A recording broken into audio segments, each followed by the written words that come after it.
Shalom Bapak Ibu yang terkasih dalam nama Tuhan. Saya bersyukur karena Tuhan senantiasa menyertai, melindungi, dan mendampingi kita semua. Dan saya juga bersyukur pagi ini karena akan bisa mendampingi anak-anak untuk bersekolah minggu dari rumah saja. Dan sekolah minggu hari ini mengambil tema mengenai hari Pentakosta, yang kita tahu adalah hari di mana Roh Kudus turun dan dicurahkan untuk memenuhi hati murid-muridnya. Dan saya yakin dan percaya bahwa Roh Kudus masih dan terus bekerja untuk kita semua yang masih ada di bumi ini. Dan saya yakin dan percaya bahwa Roh Kudus juga akan bekerja dalam diri anak-anak kita. Meskipun mereka masih kecil, tetapi mereka tetap adalah satu individu yang berharga bagi Tuhan. Oleh karena itu, saya rindu mengajak Bapak Ibu semua untuk mendampingi anak-anak sementara kegiatan sekolah minggu dari rumah ini berlangsung. Karena nanti di akhir sekolah minggu, kita akan bersama-sama berdoa untuk anak-anak kita, agar Roh Kudus pun juga akan turun, memenuhi hati mereka, menyertai mereka selalu. Terima kasih, Tuhan Yesus memberkati kita semua. Shalom adik-adik yang terkasih dalam nama Tuhan, apa kabar kalian hari ini? Semuanya sehat? Semuanya senang? Puji nama Tuhan. Ya, sebelum kita mulai sekolah minggu kita hari ini, kita berdoa dulu ya. Mari kita berdoa. Tuhan Yesus, Bapa yang baik, kami mengucap syukur Tuhan untuk penyertaan Tuhan, untuk perlindungan Tuhan, untuk penjagaan Tuhan sepanjang malam ketika kami tidur beristirahat. Dan pagi hari ini Tuhan, kami bangun dengan tubuh yang segar, dengan tubuh yang sehat, dan kami siap untuk memuji, memuliakan nama Tuhan. Berkati kami, berkati sekolah minggu kami pada pagi hari ini. Terima kasih Tuhan Yesus. Dalam nama Tuhan Yesus Kristus, kami siapkan hati kami untuk memuji, memuliakan, dan mendengarkan firman Tuhan. Haleluya, amin. Ya, kita nyanyi sama-sama ya. Oke, tentunya masih ingat ya lagu yang Kudaki-daki gunung yang tinggi. Oke, kita nyanyikan sini sama-sama. Karena kita percaya dimanapun kita berada, kemanapun kita pergi, Tuhan Yesus selalu menyertai kita.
Adik-adik, sebentar lagi kita akan mendengarkan cerita firman Tuhan.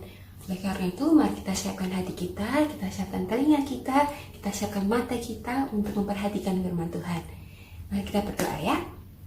Tuhan Yesus, kami bersyukur untuk hari ini, hari di mana kami masih boleh memuji memuliakan nama Tuhan, dan bahkan sebentar lagi kami akan mendengarkan firman Tuhan.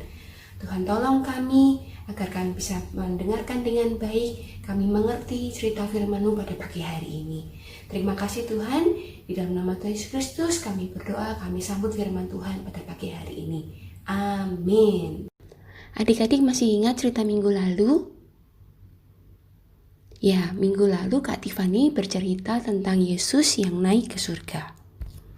Namun sebelum peristiwa itu terjadi, Yesus sudah meninggalkan pesan untuk murid-muridnya. Yesus berkata dan melarang mereka untuk meninggalkan Yerusalem. Jadi maksudnya murid-murid disuruh untuk tetap tinggal di Yerusalem. Kenapa? Karena Allah Bapa menjanjikan sesuatu untuk para murid-muridnya. Allah Bapa berjanji untuk memberikan Roh Kudus, Roh penolong, penghibur, untuk menemani dan mendampingi murid-murid Yesus.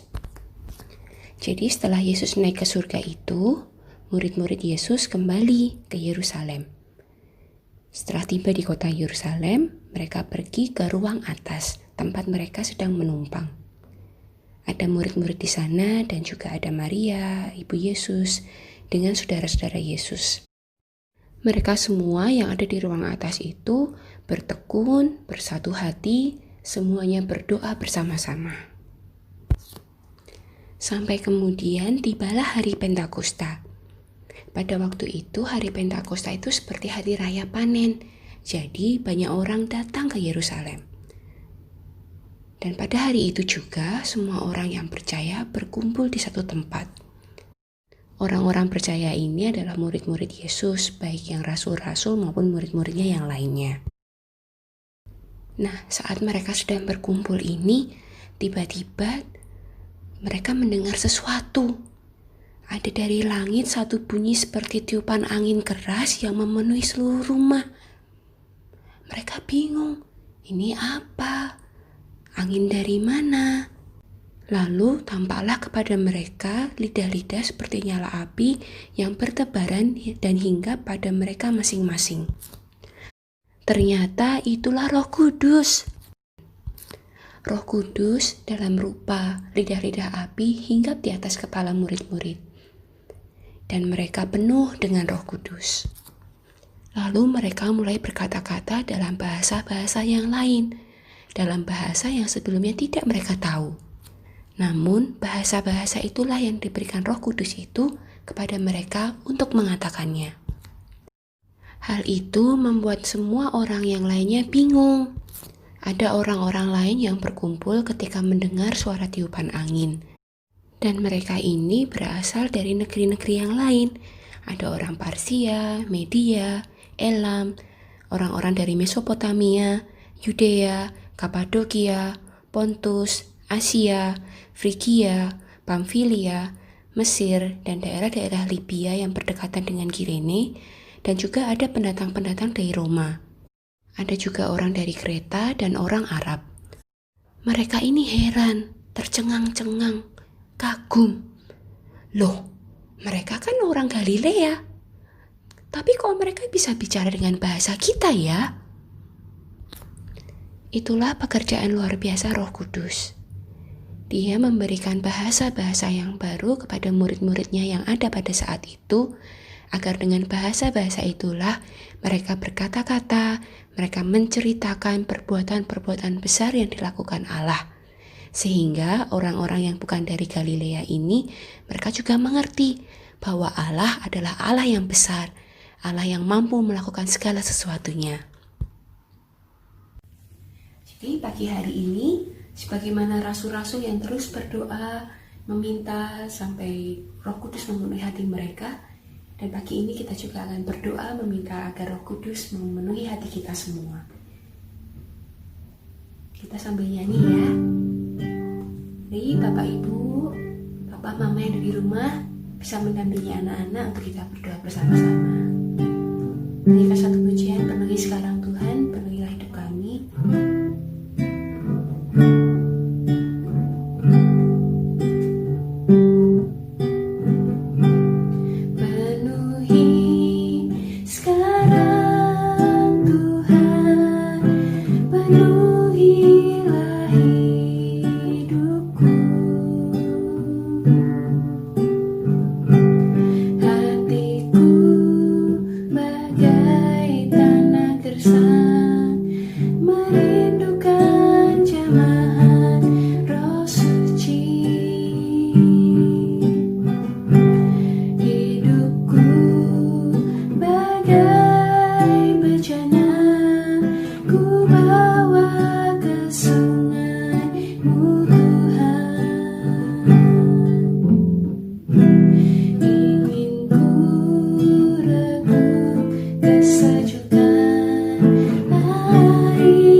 Bapa yang baik, kami bersyukur Tuhan, Kau berikan Roh Kudus-Mu untuk memenuhi setiap hati kami. Kami bersyukur untuk Roh Penolong yang selalu siap untuk menyertai kami, menolong kami ketika kami ada dalam kesulitan. Kami bersyukur untuk Roh Kudus, Roh Penghibur, yang tidak pernah lelah untuk memberikan kami sukacita, memberikan kami kekuatan. Dan pagi hari ini Tuhan, kami berdoa bersama-sama. Kami minta agar Roh-Mu yang kudus itu memenuhi hati setiap anak-anak. Kami berdoa agar Roh Kudus memenuhi hati setiap anak-anak-Mu ini Tuhan. Meskipun mereka masih kecil, tapi biarlah mereka tahu, mereka menyadari bahwa mereka membutuhkan Roh Kudus. Mari Tuhan, Kau yang jamah Tuhan setiap hati anak-anak-Mu di rumah ini Tuhan. Terima kasih Yesus. Haleluya.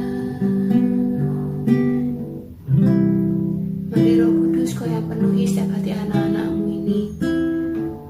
Tinggal di dalam hati mereka, tinggal dalam hidup mereka. Dan mereka juga terus merasakan kehadiran-Mu dalam kehidupan mereka, membantu, menolong, menguatkan mereka selalu. Terima kasih Yesus Tuhan, terima kasih. Jamah hati anak-anak-Mu ini Tuhan, jamah dengan kasih-Mu, jamah dengan kuasa-Mu. Terima kasih Yesus, terima kasih Tuhan. Kami bersyukur Tuhan untuk pagi hari ini. Kami bersyukur kami belajar dari murid-murid-Mu yang menerima jamahan-Mu, menerima urapan-Mu yang begitu luar biasa. Dan kami percaya Tuhan, Roh Kudus juga akan memenuhi hati anak-anak dimanapun mereka berada saat ini di rumah masing-masing. Roh Kudus yang akan terus menguatkan kami, Roh Kudus yang akan terus memampukan kami, Roh Kudus yang akan terus menghibur kami. Terima kasih Tuhan Yesus. Kami serahkan hidup anak-anak kami, adik-adik kami dalam tangan-Mu, dalam tangan kuasa-Mu, dalam penjagaan-Mu, dalam perlindungan Tuhan, dalam tuntunan Roh Kudus. Mereka boleh hidup, mereka boleh terus bertumbuh, semakin hari semakin mengasihi Tuhan, semakin hari semakin menjadi serupa seperti Engkau. Terima kasih Tuhan, terima kasih. Ini doa dan sembahyang kami, dan kami mengakhiri sekolah minggu kami pada hari ini hanya di dalam nama Tuhan Yesus Kristus. Haleluya, amin. Terima kasih adik-adik, sampai jumpa lagi minggu depan. Tuhan Yesus memberkati.